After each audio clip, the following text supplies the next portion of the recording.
Greetings and welcome to another video in our series about VoiceAttack, the Elite VA plugin and Elite Dangerous. In this episode, we are going to look at some commands to help with mining. So let's open up the profile and have a look at the commands. These are all pre-made ahead of time. It was just a lot easier to do it that way, as they took a fair bit of fettling to get them to work, and you'll see why as we go through them. So we have two commands in here. The first one is select ores. And what this does, it lets you select up to 3 ores that you might be interested in when mining, and to set a minimum percentage to be notified of when you prospect a rock. You see up here we've got an inline function which you might not be familiar with, and this is where a lot of the work went into. If we open it up, and this may look scary, and it is a lot to take in, but you don't really need to know how it works. Now, I do know a little bit of code, but for this I thought I'd try something different, and I used ChatGPT for this and another command which we'll get to in a bit, and it was really good.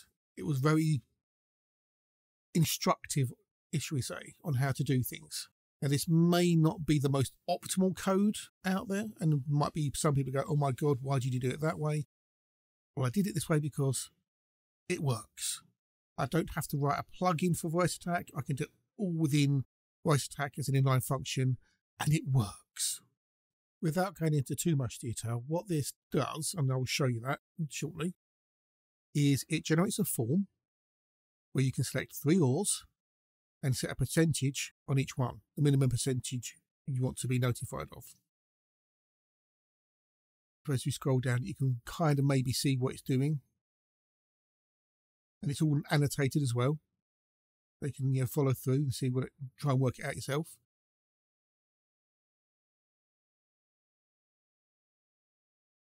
But you can see they've got all their ore percentage, or 1, or percent, or 2, or percent. It does lots of checks as well. Make sure you put in the valid details. Now, it is the bit you might want to possibly change. This line here, this lists the ores that we're interested in. Now, for the time being, I've only put in, so for now, I've just put in the more common ones that people tend to mine for. You can put whichever ores you like in here. All you need to do is make sure that it's in that format. Quotes, name, quote, comma, space, and then continue. And the rest of this is just actually creating the form box all the way down. And there's just some validation at the end in case you don't put a number in. As I say, it looks a lot, and it's a fair bit if you're not used to code. But the only thing you really need to possibly worry about or think about is the list there. What I'll do is I'm just going to add a quick note in here. If you want to put an annotation in, it's // edit this to change the list of ores. Okay, that. So this little bit here just checks to see if you've cancelled the form without entering information, at which point it will say no ores are selected and writes it to the log, and then it exits out the command. Otherwise, anything you've entered on the form will be written to the log and spoken to you. If I come out of that, we'll give the command a run. Select ores.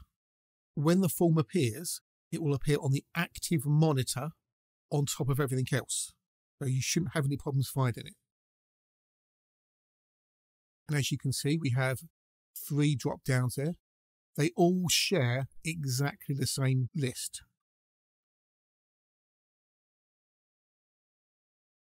You could select platinum 3 times, but what's the point?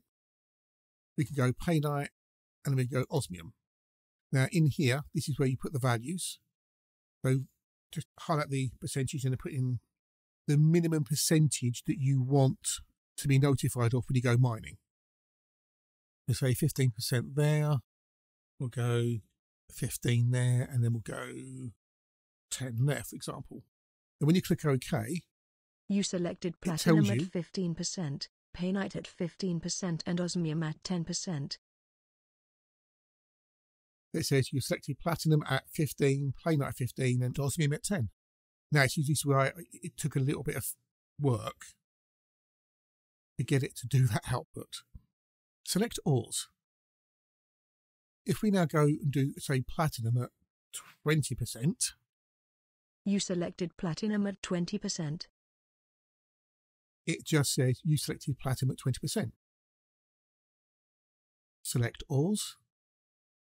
If we do platinum at 20% and then osmium at 15%. No, I skipped a bit there. You selected platinum It at says we've done 20% and platinum osmium at at 20% and osmium at 15%. 15%. So it knows if it needs to put the and in the correct spot. Now I was quite chuffed I've got all that to work. So there we can set the ores we're interested in. If we're out mining and we forget, or we want a reminder of what we're after, we've got this one here. What ores did I select? Which is really simple. It's just a case of it checks again to see if you've cancelled it or if nothing's been set, and then it will tell you. Otherwise, it'll just repeat what's already been selected. So, what ores did I select? You selected platinum at 20% and osmium at 15%. And there we go. I'll show you what happens if you don't enter a number and if you cancel. Select ores.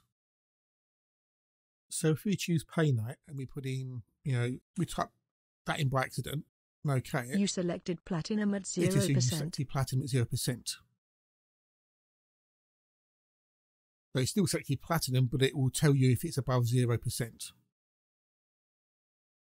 I might try and make that do something different. Maybe. I have to see. Select ores. If you click on cancel, no ores were selected. No ores were selected. Select ores. One other thing to note is the only valid number is between 1 and 99%. So if I put in 100, for example, you selected platinum at 0%. Select ores. So if we do this again, we'll do platinum, we'll do painite, and we'll do osmium. So I want to say at least 15% for platinum, 20% for painite, and we'll go 12 for osmium. You selected platinum so now we set at 15%, the ores we're interested 20% in. and osmium at 12%. So that's those two commands there. There's another command that we've made, which is in cargo commands. Most of these are from an earlier episode. I'll put a link to it up in the top right hand corner on one of the cards. We've got this one here. Set cargo full alert. So if you're out mining or collecting cargo, so this will let you set an alert to warn you when you've got X amount of cargo space left in the hold. So if you had 700 tons of cargo space, you could say, warn me when I've got 50 left in effect. So we're going to use a get integer input, which is under other, advanced, and then you've got get user input, and you've got several options in there. So when you open this up, it gives you a prompt. So that's the actual variable you want to store the information in. That's the title of the window. That's the prompt you're going to put on the screen. Then you can specify the initial value, which is 0, a minimum and a maximum. I know it says between 1 and 100 and I've got 700, but that's for testing. Okay, I will change that later. But this is just so I can show you how it works in a testing environment, as it were. And stay on top just means it stays on the top.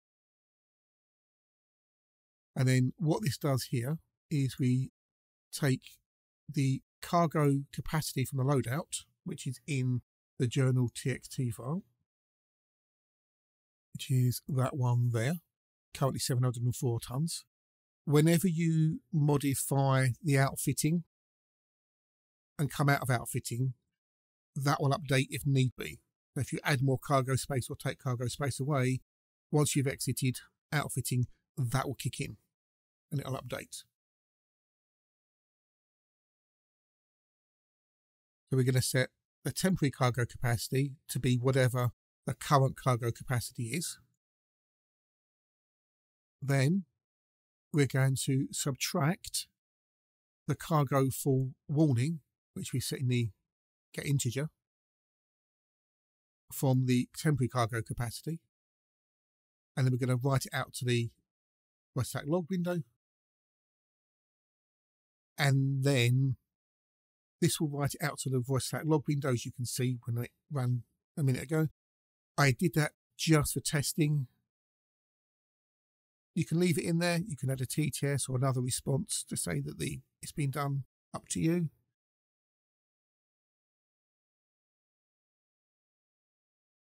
And then we're going to set a Boolean to be true, so we know we've enabled that warning.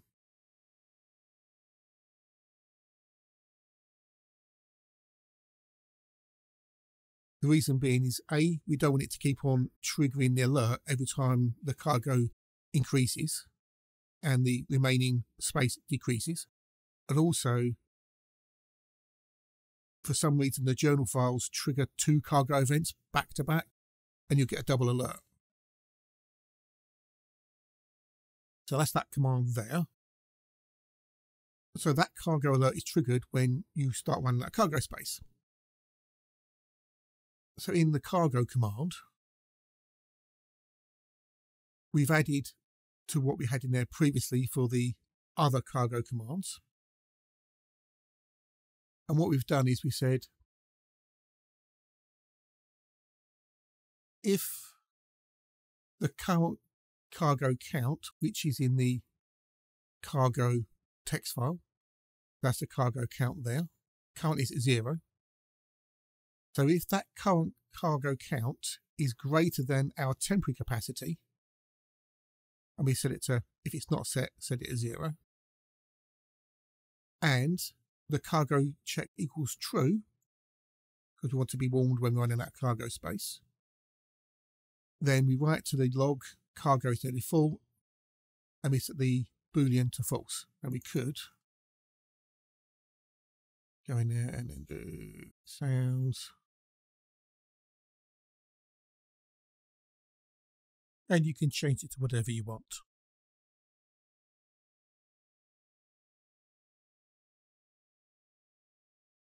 And then it exits out the condition.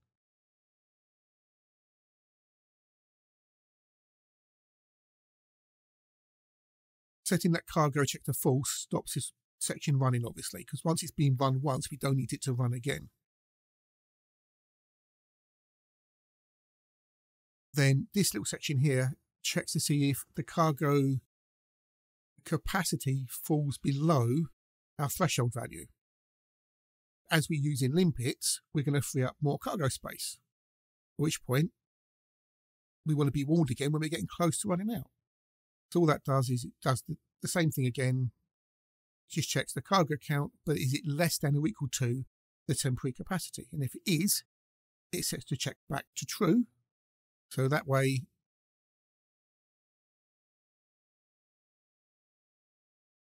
we can run this section if we need to. Hopefully that makes sense. If it doesn't, please let us know.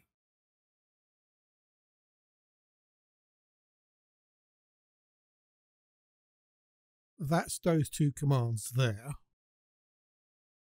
I'll show you that one working now with the cargo full alert. If we come out of there, close that. Set cargo alert. Okay, so I'm going to put in 604. That way it will give me 100. So 604. So this means when I've got under 600 tons of cargo space left, it should give me a warning. So I'm just going to pop into the game. I'm sitting at a station. And we shall, there you go, so we can still see VoiceAttack. So I've got no cargo at the moment. As you can see, it says cargo 0 out of 704 tons. We're going to buy some limpets. If I buy 50 or so, nothing's happened. How many limpets do I have? You have 50 limpets. We've got 50 limpets. If I can then go in and buy 100,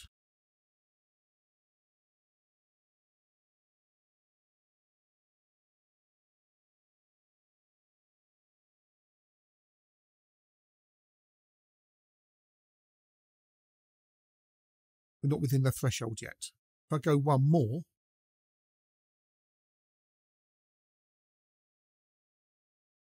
Cargo is nearly full. okay, now it's done that double, which is annoying. Let's try something quick.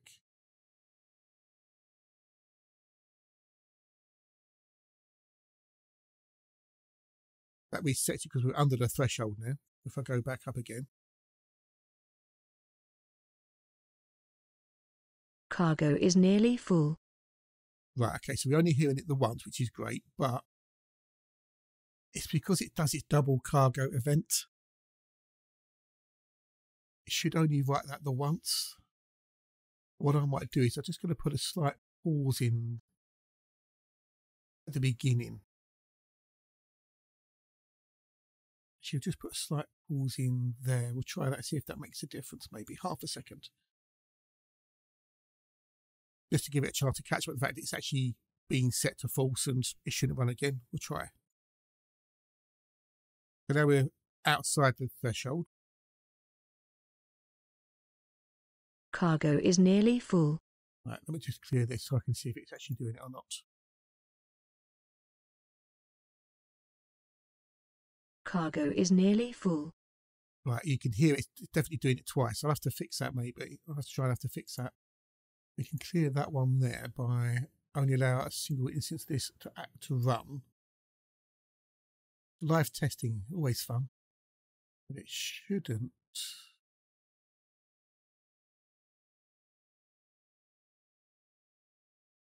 Right, take that pause out there. And what I'm going to do is we're just going to do a quick bit of testing.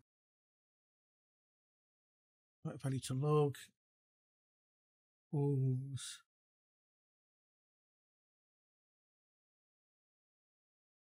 Good way to learn doing this as well. Cargo is nearly full.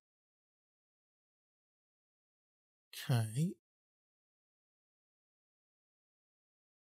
So that's first time.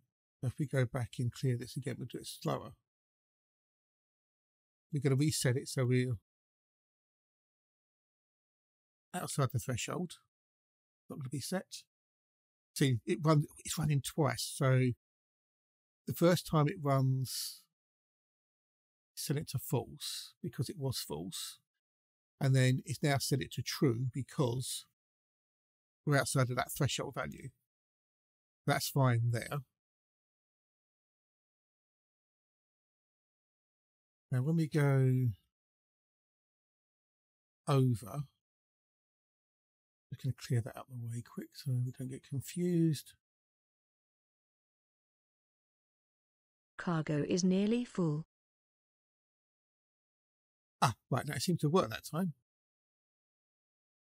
Taking out the pause seems to have fixed it. So it goes through, if we bring up the command again. So it comes through and it gets to that and it says, in this case, it's true. So it then runs this section here, cargo is nearly full, says it, sets it to false, ends the condition, comes back out, and it's running again, because if I disable this, you'll see it run twice. And then, because it's set to false there, that doesn't run again. So let's just run this again. Clear the log.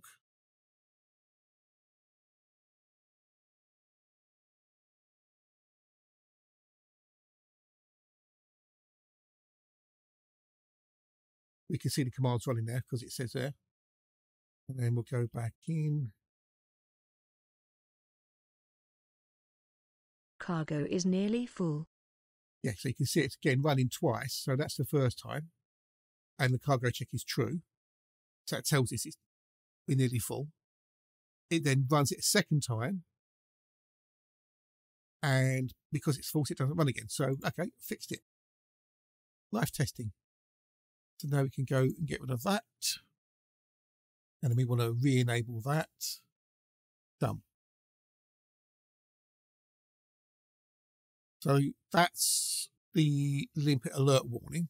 And what we'll do is we will change that other command. This one here. Back to 100.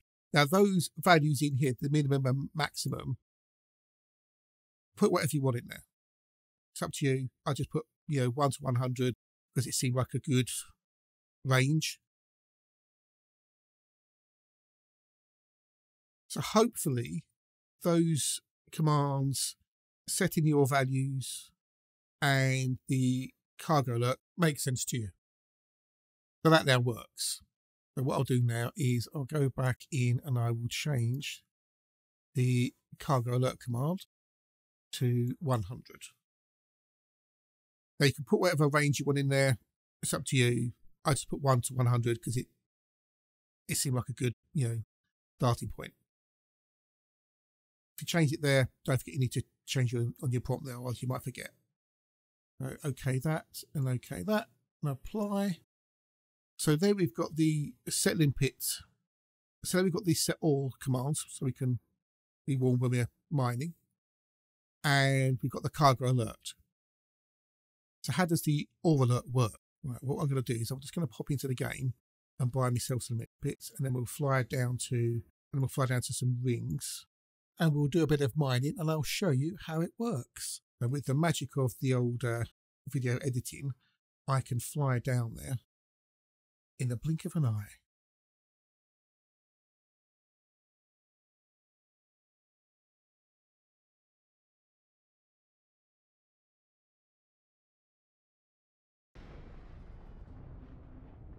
So we dropped in at a platinum hotspot because we might as well make a little bit of money while we're doing this. I'm just going to orientate myself to the planet so I know which direction I'm travelling. This makes mining easier.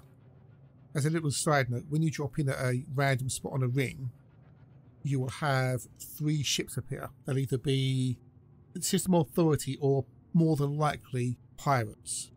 As long as you don't have anything other than limpets in your cargo hold, you'll be good.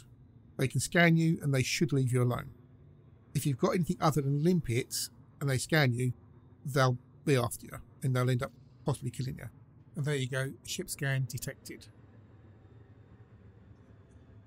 I see all yada yada yada.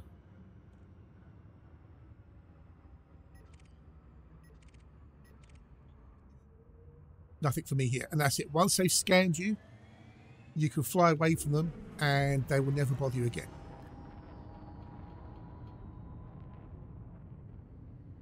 A little side note to that is, whilst you're in the instance, that is, they will never bother you again. If you log out and log back in again, they'll reappear and then they'll scan you again. Or if you've got the speed, you can run away from them and get out of the sensor range. Every time you drop into the ring or log back into the rings, it'll respawn 3 ships. It's a weird quirk of the game.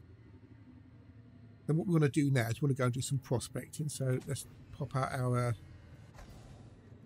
hard points and we'll fire it off a limpet already. So we're looking for, I've forgotten what I was looking for now. What ores did I select? You selected platinum at 15%, I need to fix Painite that. at 20% and osmium at 12%. I've messed with that earlier and I forgot to change the thing on it. Hang on a minute. Mining, because I made it all go into the command, so I need to just take that off of there. The U selected was separate, but I've made it go into the results command there, all in one thing to make it tidier and neater. But anyway, back to our regular scheduled tutorial. So what we can do now is I can fire off a prospector. There we go. Now I'm not going to target the prospector. We're going to let the command tell me if there's something of interest in there, and then we'll check it.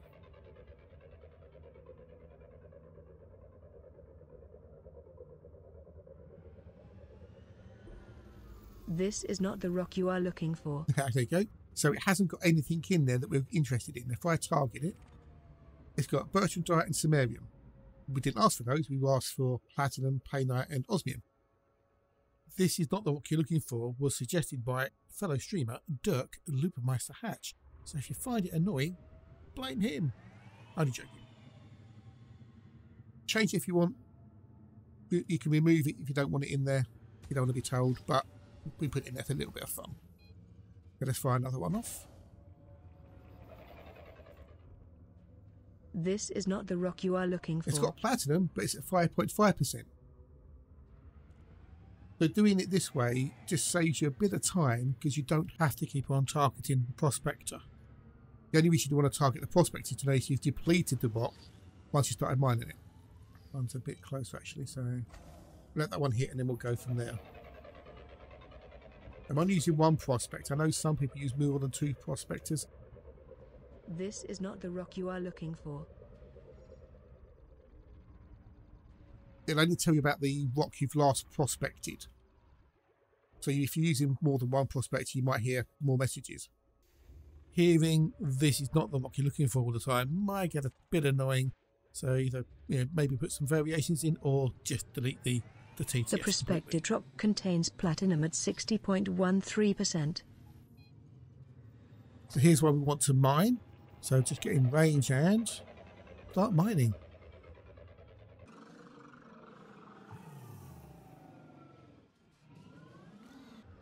Let the capacitor charge back up again.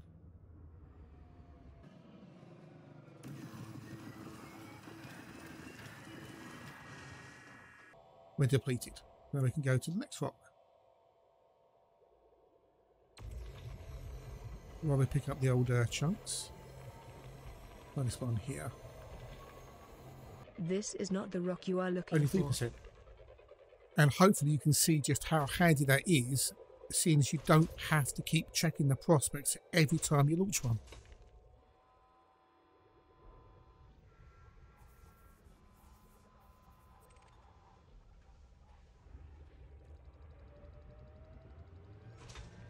There we go, we're just picking up all the stuff we're interested in. So we look on the inventory, there you go, platinum. And the threshold is still set to 604. The prospected rock contains platinum at 60.13%. Wow. That's a really good rock, that is.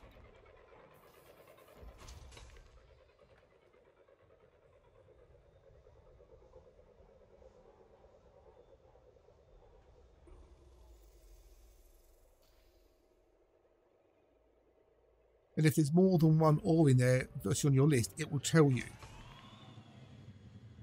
They know exactly what's in there and what percentage. And that's it in a nutshell, really. I'll show you the prospector command. It's another inline function I wrote with ChatGPT. There you go. Now you can see it all on there as well, but you heard it, so that's the main thing. So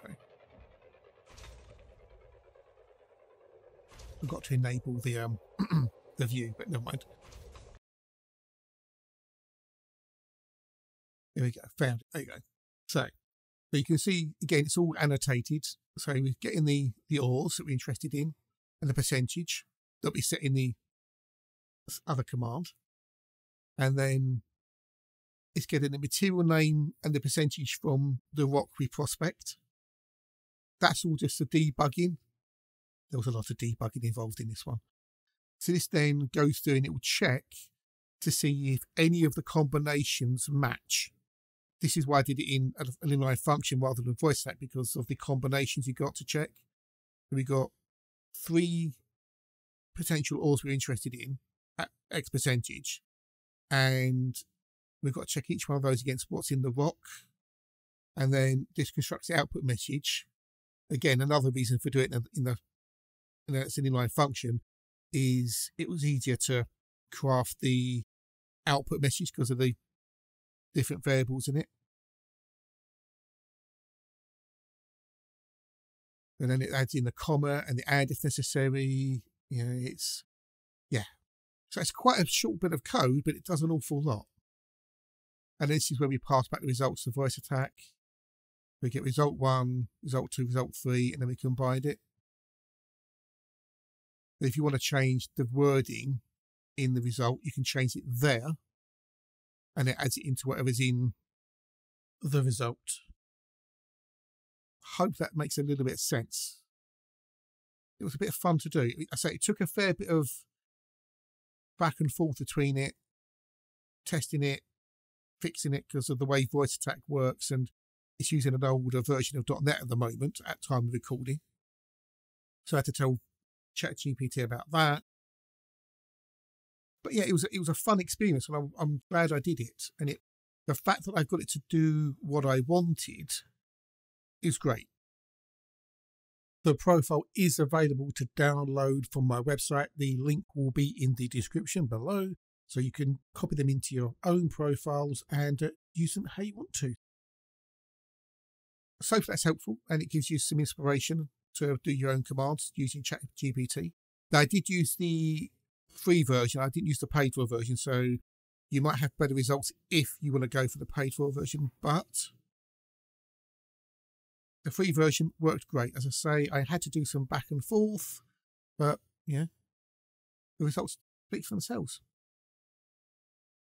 If you have any questions, comments, ideas, what anything, put them in the comments section below, and I'll get back to you as soon as possible. If you've enjoyed the video or found it useful, click the like button, and if you haven't already, hit the subscribe too, and share the video out. Until the next one, take care, and I'll see you soon. Toodles!